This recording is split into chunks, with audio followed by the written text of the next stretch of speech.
ሊሰማ ኢየሱስ ዳግም ይመጣ። ደስ ይበለን እንዘምር ኢየሱስ ዳግም ይመጣ። ይመለሳል ይመለሳል ኢየሱስ ዳግም ይመጣ።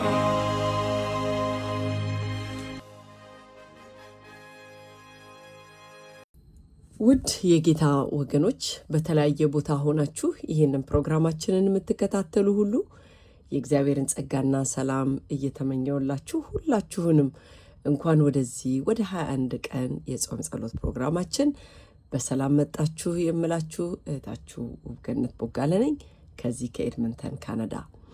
ዛሬ በቀን 5 የምንመለከተው የሚመራው እሳት የሚለውን ነው። የሚመራው እሳት እንግዲህ ስለ መንፈስ ቅዱስ በብሉይ ኪዳን ውስጥ የመንፈስ ቅዱስን ስራ ነው እየተነጋገርን ያለ ነው። የዛሬው የሚመራውን እሳት ነው። እንግዲህ የጥናት ክፍላችን የተወሰደው ከዘጸአት 3 ከ1 እስከ 4፣ ዘጸአት 13 ከ21 እስከ 22፣ ነህምያ 9 ከ19 እስከ 20 ነው። በቀን 4 ላይ አንድ የተጠራን ሰውና ታላቁን የመከራ ህይወት አልፎ የጸናን አንድ ሰው ተመልክተናል። ዛሬ ደግሞ ሁለቱንም በአንድ ጊዜ እናገናኛቸዋለን። በአንድ በኩል ከመጠበቅ ተራ ህይወት የተጠራን አንድ ሰው፣ በሌላ በኩል ደግሞ ምንም ምልክት በሌለበት የምድረ በዳ 40 ዓመታት አልፎ ለመጽናት የተዘጋጀን አንድ ሙሉ ህዝብ እንመለከታለን። ሁለቱም ደግሞ የሚመሩት በአንዱ ተመሳሳይ ነገር ነው። እሱም በምንድን ነው? በእሳት ነው። እንግዲህ በክፍል 1 የማይቃጠለውን ቁጥቋጦ እንመልከተው። ዘጸአት 3:2 ምን ይላል? የእግዚአብሔር መልአክ በቁጥቋጦ መካከል በእሳት ነበልባል ታየው፣ እነሆም ቁጥቋጦ በእሳት ሲነድ ቁጥቋጦም ሳይቃጠል አየ ይላል። ሙሴ በቤተ መንግስት ውስጥ ያደገ ልዑል፣ ዛሬ ግን ስደተኛ የሆነ ሰው ነበረ። በስደት ውስጥ ደግሞ የከብት እረኛ ሆነ። እረኛ የሆነው ደግሞ ምናልባትም ታላቁ የህይወት ምዕራፍ አስቀድሞ አልፏል ብሎ ያሰበ ሰው ስለነበረ ነው። ሙሴ ካለፈው ታሪኩ ሲሸሽ 40 ዓመታት ሆኖት ነበር። ከዛ ከተራ ህይወት የበጎች መንጋ ጋር በነበረበት በአንድ ተራ ከሰዓት በኋላ ሳይቃጠል የሚነድ እሳትን ተመለከተ። በመጽሐፍ ቅዱስ ውስጥ እሳት አብዛኛው ጊዜ የሚያመለክተው ፍርድን፣ በልቶ ማጠናቀቅንና ማብቃትን ነው። ነገር ግን ይህ እሳት ቁጥቋጦዋን ይነካታል እንጂ አይበላትም። መንፈስ ቅዱስ በእሳት ተመስሎ መጣ በዛ ቦታ ለሙሴ። ይህ መንፈስ የእግዚአብሔር ህልውና ሙሴን ሊጠራው እንጂ ሊያጠፋው አልነበረም የመጣው። ትኩረት የሚስብ ታላቅ ነገር አድርጎ ከመገለጥ ይልቅ በትንሿና በማትደነቀው በምድረ በዳዋ ቁጥቋጦ ውስጥ መገለጥን መረጠ። የእግዚአብሔር እሳት ዞር ብሎ የሚያየውን ሰው ለመጠበቅ ታጋሽ ነበረ። ይህንን ከትችን ያህል ከተመለከትን በኋላ ደግሞ ክፍል 2 እንመልከት። ክፍል 2 ህዝብን የሚመራውን እሳት እንመልከተው። ዘጸአት 13:1 ላይ በቀንም በሌሊትም ይሄዱ ዘንድ እግዚአብሔር በመንገድ ሊመራቸው በቀን በዳመና አምድ በሌሊት ደግሞ ሊያበራላቸው በእሳት አምድ በፊታቸው ይሄድ ነበር ይላል። በቁጥቋጦው ዘንድ አንዱን ሰው ያገኘው ያው ተመሳሳይ ህልውና አሁን ሙሉን ህዝብ ይመራል። አስተውሉት እስቲ። እሱ በነጠላና በማይለወጥ አንድ ምልክት ብቻ አይመራቸውም። ፀሐይ በበረታችበትና ጥላና መሸፈኛ በሚያስፈልጋቸው ጊዜ እሱ ደመና ነው። ሌሊቱ በጨለመበትና ብርሃን ሙቀት በሚያስፈልጋቸው ጊዜ ደግሞ እሱ እሳት ነው።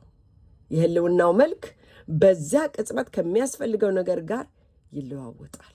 ሃሌሉያ። ፈጽሞ ያልተለወጠው ነገር ቢኖር ግን መንፈስ ቅዱስ እሱ እዛ መገኘቱ መኖሩ ነበረ።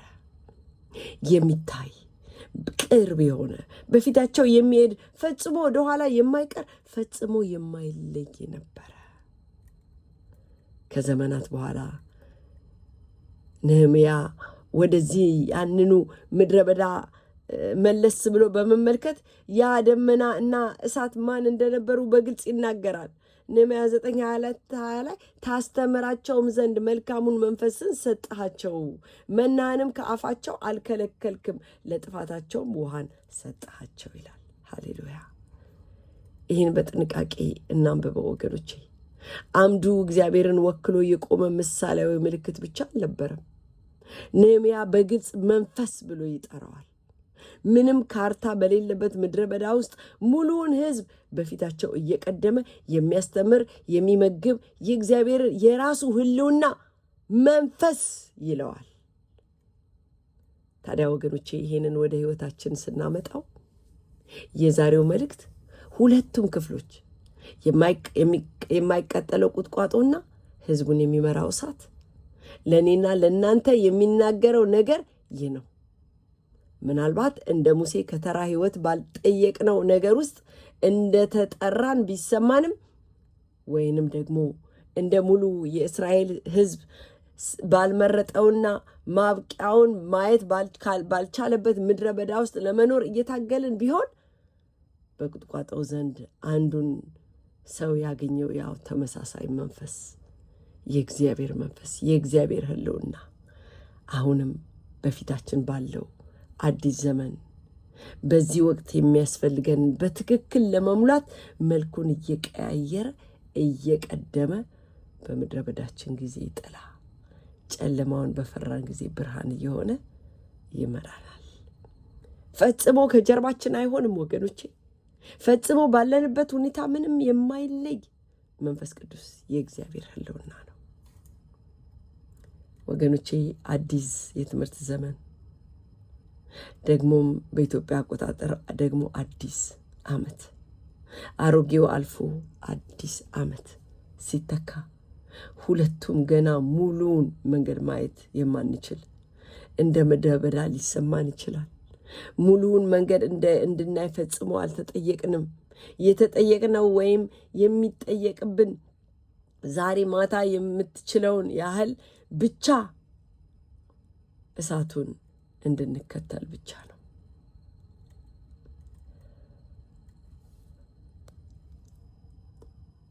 ታዲያ ይህንን ከምድረ በዳ ዘመን ከዘመናት በኋላ ጌታ ኢየሱስ በመቅደሱ ውስጥ ቆሞ ማንም ሰው ስለ ራሱ ይናገረዋል ተብሎ ያልጠበቀውን አንዲት ቃል ተናገረ። በዮሐንስ 8:12 እኔ የዓለም ብርሃን ነኝ፣ የሚከተለኝ የሕይወት ብርሃን ይሆንለታል እንጂ በጨለማ አይመላለስም። እስራኤልን በምድረ በዳ የመራው እሳት ከክርስቶስ የተለየ አልነበረም።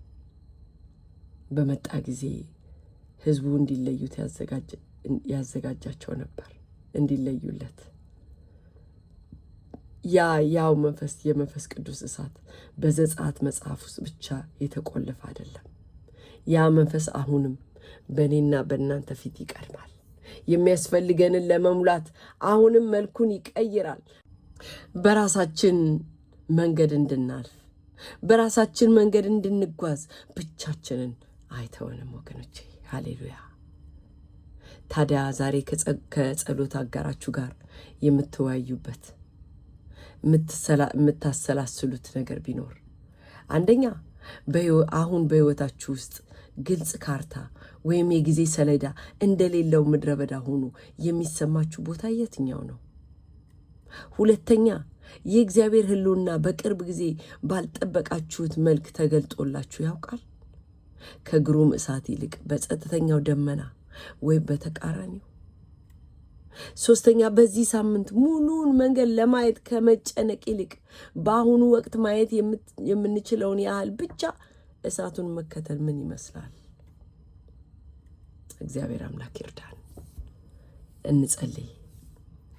ቅዱስና ዘላለማዊ ሆንክ የሰራዊት ጌታ እግዚአብሔር አምላክ በጌታ በኢየሱስ ክርስቶስ ስም እናመሰግንሃለን። ውድ ግሩም ስለሆነው ቃልህ አባት ሆይ ዛሬም መንፈስ ቅዱስ የሚቀጥለውን እርምጃ ከመውሰዳችን በፊት ሙሉውን መንገድ እንድናይ ስላልጠየከን በክርስቶስ ኢየሱስ ስም እናመሰግንሃለን። በከበደን ጊዜ ደመናችን፣ አባት ሆይ ጨለማውን በፈራንበት ጊዜ ደግሞ እሳታችን ትሆንልን ዘንድ በክርስቶስ ኢየሱስ ስም እንጸልያለን። ደግሞም ብርሃናችን እንድትሆን አባት ቃል ወደ ገባህልን ቦታ እስክንደርስ ድረስ በየቀኑ ማየት የምንችለውን ያህል አባት ሆይ እንድትመራን፣ ደግሞም በዚህ በመንፈስ ቅዱስ እሳት እንድትነካን ጌታ ሆይ ከጠበቅነውና ከጠየቅንህ በላይ ካሰብነው በላይ ልትሰጥ ልትነካ የምትችል አምላክ ነህና ዛሬም በዚህ በመንፈስ ቅዱስ እሳትህ እንድትነካ እንጸልያለን። ኃጢአት በደላችን ሁሉ ይቅር ብለህ እነሆ ያ መንፈስህ ወደ እኛ ውስጥ እንዲገባ የሚያቃጥለው እሳትህ በፍቅርህ ያቃጥለን ዘንድ ጸልያለሁ።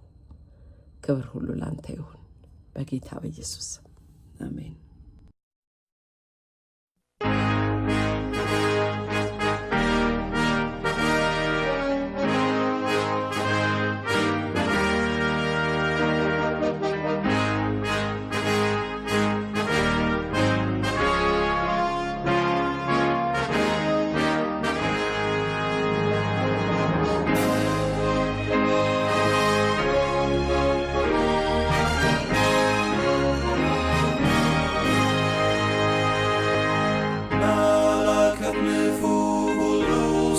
ሰማ ኢየሱስ ዳግም ይመጣል።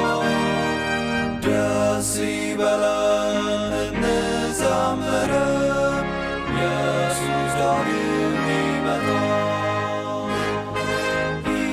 ይመለሳል ይመለሳል፣ ኢየሱስ ዳግም ይመጣል።